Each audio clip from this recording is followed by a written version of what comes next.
Hey, good morning. Good to be back with you. This past week, I had a great conversation with one of my clients. He had just gotten back from a vacation. He had been out west. He picked out 5 national parks that he was going to hike through and walk through and spend time there.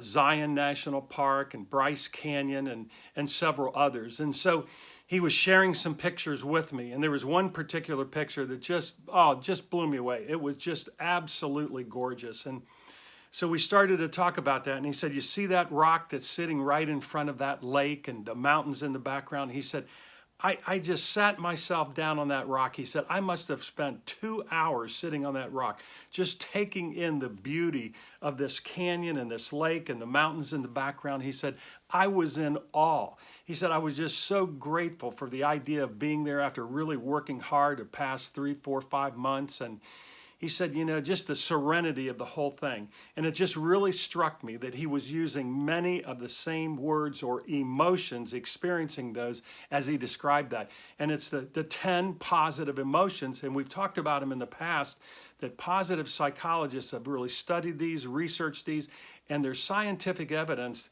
to back these 10 emotions that if we will just simply cultivate them and consciously be more aware of them. And we've talked about gratitude and the idea of just, joy in your life and inspiration and being more interested and curious about things. That if we take the time to really practice these and work with them, just like a farmer cultivating crops and reaping the harvest at the end of the season there, these 10 emotions can have the same positive kinds of impact on your life. And so I would just encourage you, hey, go to Google, just put in 10 positive emotions. They'll probably pop right up there.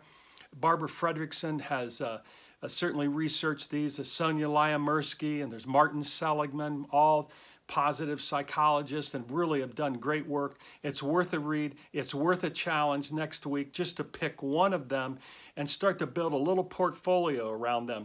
And I'll leave you with this too. I love this. I've on my phone, I've got a little album on there for all my pictures in terms of with my grandkids. I call it, it's a gratitude album. And I love when I'm just sitting around and be able to open that up, and probably 90% of them are my grandkids, because every time I look at a smile on one of their faces, it just lights me up. So I'll just leave you with that little challenge there. I hope you've had a great week. I look forward to seeing you next week. This is Pete Kunk at Built to Lead.